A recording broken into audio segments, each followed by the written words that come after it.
Selamat pagi.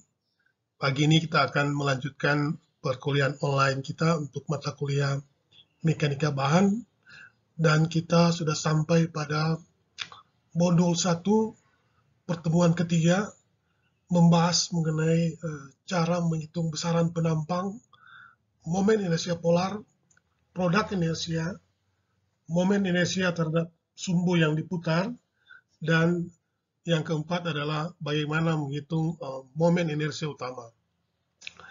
Pada akhir pertemuan diharapkan mahasiswa sudah mampu menghitung besaran-besaran penampang yang ada.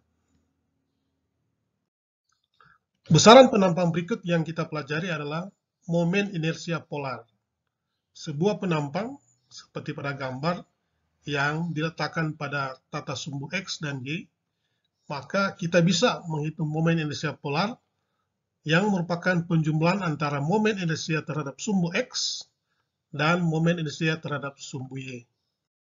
Teorema sumbu sejajar berlaku juga untuk menghitung momen inersia polar.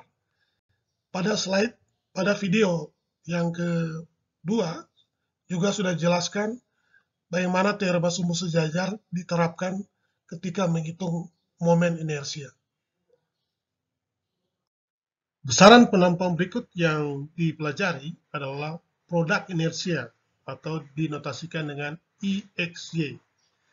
Produk inersia adalah perkalian antara luasan dengan koordinat titik berat daripada penampang tersebut. Dan produk inersia dapat bernilai positif, dapat juga bernilai negatif, bahkan bernilai 0. IXY atau produk inersia sama dengan integral XY. XY itu adalah koordinat dan dA itu adalah luasan dari sebuah penampang. Teorema sumbu sejajar seperti yang sudah dijelaskan pada video yang kedua berlaku juga untuk produk inersia. Produk inersia suatu area terhadap sepasang sumbu dalam bidang sama dengan produk inersia terhadap sumbu yang sejajar sumbu titik berat atau disebut produk inersia pribadi ditambah dengan hasil kali luas dan koordinat pusat berat terhadap sepasang sumbu tersebut. Atau dalam bentuk persamaan IXY sama dengan produk inersia pribadi IXCYC ditambah dengan A itu adalah luas dikali dengan jarak terhadap sumbu X dan jarak terhadap sumbu Y yang dinotasikan dengan D1 dan D2. Contoh, kita akan menghitung produk inersia dari penampang persegi dan dihitung pada titik berat penampang. Bagian penampang ini kita bagi menjadi 2 bagian.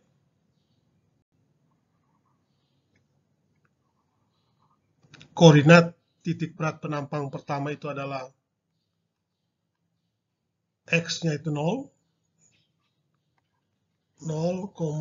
Y-nya itu adalah A/4.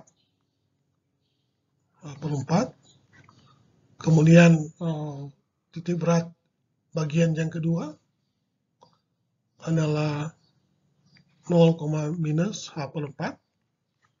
Kita substitusi ke persamaan IXY sama dengan integral dari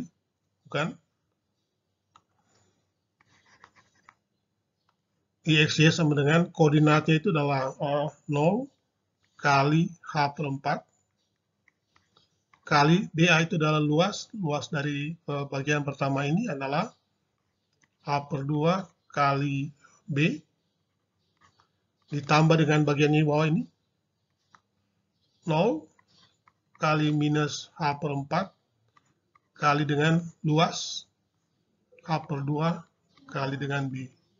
Nilainya itu sama dengan 0 ya. Karena pengalinya itu ada bernilai 0.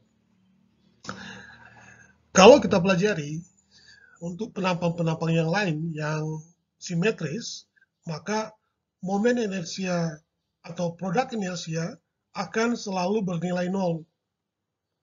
Dan itu berlaku untuk semua penampang yang simetris.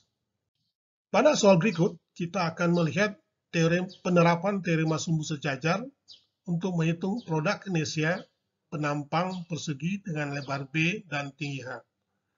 Di gambar dapat dilihat ada dua buah tata sumbu yang melewati titik berat penampang, dan tata sumbu yang XOY.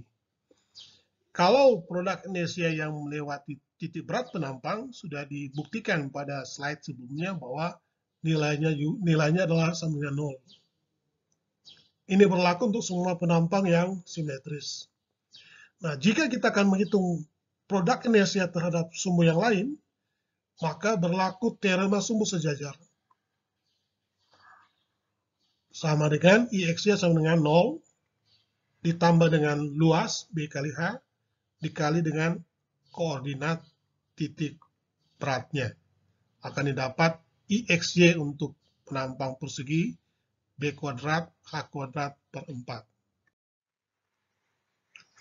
Sampai saat ini, kita sudah bisa menghitung momen inersia terhadap sumbu X yang melewati titik berat penampang, momen inersia terhadap sumbu Y, kemudian momen inersia polar, dan produk inersia. Saat ini, saya akan menjelaskan cara menghitung momen inersia terhadap sumbu yang diputar. Sumbu pertama adalah sumbu X dan Y. Sumbu X dan Y itu adalah sumbu yang melewati titik berat penampang.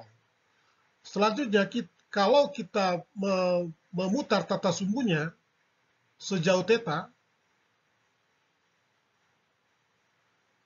maka berapakah nilai daripada momen inersianya?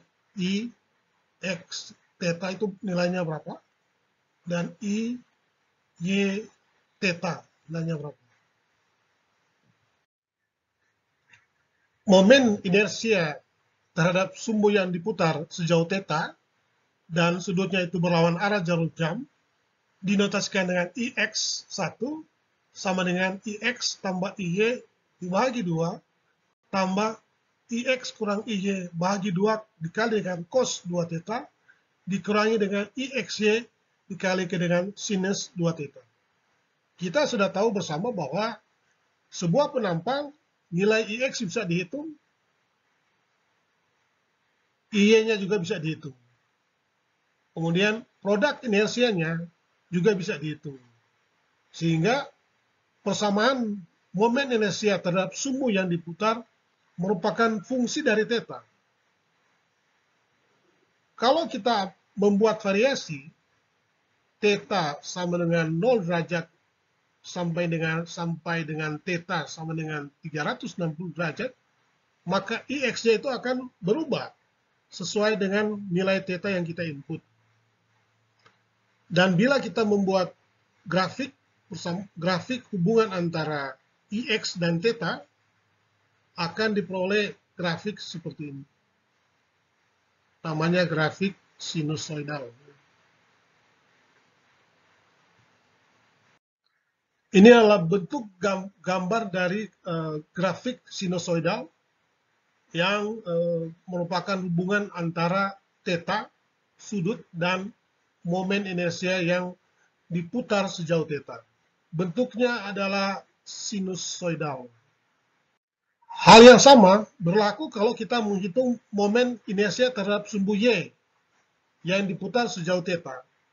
Maka persamaannya adalah IY1 atau IY θ sama dengan IX tambah IY bagi 2 dikurangi dengan IX kurang IY bagi 2 cos 2θ ditambah dengan IXY produk inersia dikali dengan sinus 2θ.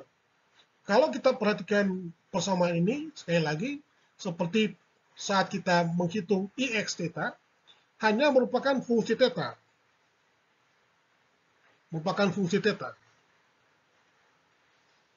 Karena IX, IY, dan IXY itu dapat dihitung dengan menggunakan atau sudah dijelaskan pada slide-slide sebelumnya.